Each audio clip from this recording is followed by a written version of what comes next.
before we do BioShock, I actually want to go ahead and react to the a certain trailer that I didn't react to before, which is the Pokemon Legends Zaw trailer, because I didn't bother making a reaction to that because like, oh, I'll just watch it on stream. Now, keep in mind, I have seen it already. Like, I've seen the trailer already. I'll get my thoughts on it after we react to it though. Yeah, it's the Pokemon Legends Zaw trailer. Pokemon Legends ZA is a new title in the Pokemon series. The story takes place in Lumiose City, the largest city in the Kalos region. Prism Tower stands tall at the center of this city of beautiful vistas. Okay, it's worth saying this now before I start ripping into this already.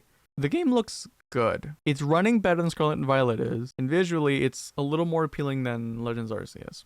But I just... stands tall at the center of this city. My question is, why did they change the models again? I feel like they struck a pretty good like balance with the Pokemon models in Scarlet and Violet, where it's like, you know, all the models in that game look fairly good. Some of them look better than others, but like all the Pokemon models in Scarlet and Violet looked pretty damn good. And now it looks like they're going back, like they're going backwards a little bit towards like Legends Arceus a little bit, but like updating that with Scarlet and Violet's like texturing a little bit. Like it's I don't know, like it looks good. These days, Lumiose is undergoing a high-tech urban redevelopment plan to turn it into a city that people and Pokemon truly... You see what I mean though? Like it feels like it's a mix of like what we've gotten before in like Legends Arceus and the mix of Scarlet and Violet. Urban, you'll meet 3 Pokemon, one of which will become your first partner. Chikorita, Tepig, and Totodile. You'll choose one of these. All right. I gotta say this now. I don't give a fuck what anyone says. Tepig is by far the best starter out of all these. All right. I don't give a shit. I'm picking Tepig all the way. Pokemon on a new if I get this journey game. As you get to know Lumiose City and its inhabitants. Here are some of the colorful characters you'll encounter. When you arrive in Lumiose, you'll meet a new friend and ally, either Urbane or Tawny.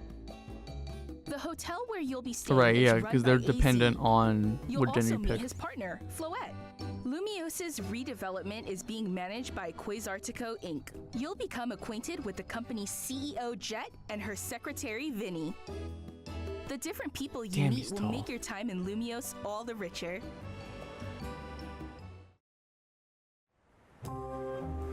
To help people and Pokemon coexist, the city has set up wild zones. These areas, located throughout Lumiose, give wild Pokemon habitats where they can thrive.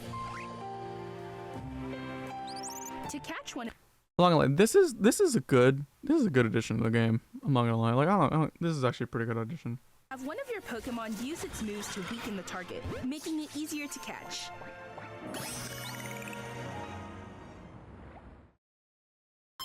This game offers a style of Pokemon battling not seen in previous titles. Moves can have a longer or shorter reach, or different areas of effect.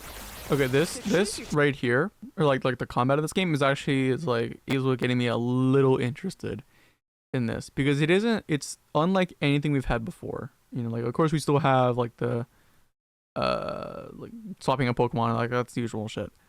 But it's taking a very like Xenoblade approach, you know? You have what's going on here on the right, you have your abilities here on the bottom right, and you can dodge out of the way. Like it's very Xenoblade-esque, which I like, because I like Xenoblade. Carefully to gain the upper hand. Lead your partner Pokemon through battles and like, this dodge is sick. incoming attacks. Swap Pokemon if you need to and find the right moment to... Like, okay, like this is awesome, you know? Like this is a really cool thing to do.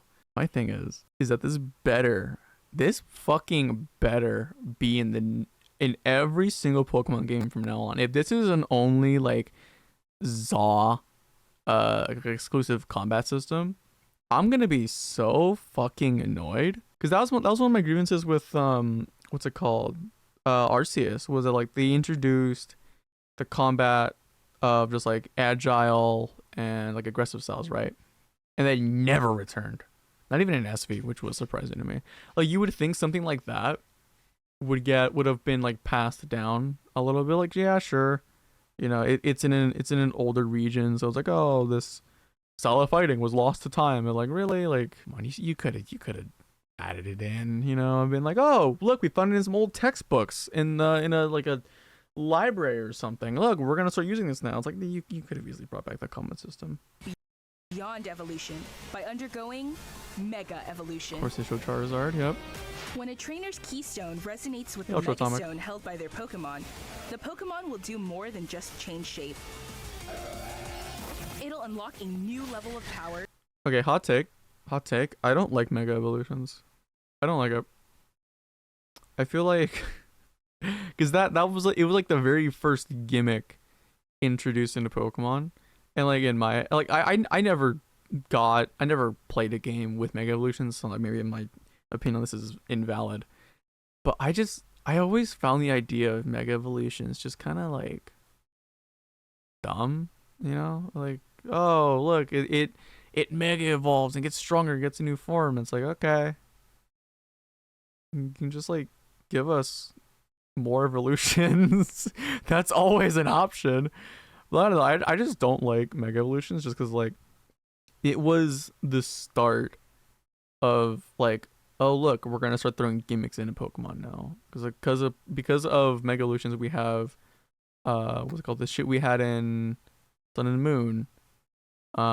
We have the terrestrialized hats and SV. It's like I'm not a fan. By the way, Mega Evolutions, they don't talk about it in this, but they are on a timer. You can kind of see like in the bottom right. Oh wait, hang on, I'm blocking it. Hold up. You can kind of see it there. Here, watch. More than just change shape. Keep an eye out It'll here. unlock a new level of power, turning the tide of battle in its favor. Like that timer, it's on a timer. So Mega Evolutions are like a time-based thing, which I think is actually like better. It's better than just having Mega Evolutions the entire fight. Who knows what kinds of encounters and experiences will await you? Bug. Pokemon Legends ZA. Coming late 2025. But yeah, that's the trailer. I'm not getting this game. This game, it would have to be a 9 out of 10 across the board for me to get this game. And like I don't mean 9 out of 10 just in terms of like, oh, like critic reviews and like player reviews. I mean 9 out of 10 in the sense that like it runs well. You know, like there are hardly any like technical issues with the game, because I don't want to buy another $60-$70 fucking game and then it's like the world loads in like I'm playing Minecraft sometimes, the game lags like I'm playing the game on like an Apple Macintosh. I don't want to go through that again. That like SV, don't get me wrong, I enjoyed the game. I enjoyed SV. It is by far the best experience I've had with the Pokemon game. But like, oh my god, for all the shit that was wrong with it, I regret spending $60 on that. That was not worth $60. That was at least worth like maybe like 40, 45, maybe 35 even. Like for the experience that SV is, nowhere near what it's priced at, that retail value. For this game, it would have to be a solid 9 out of 10. In every conceivable aspect in order for me to actually play it.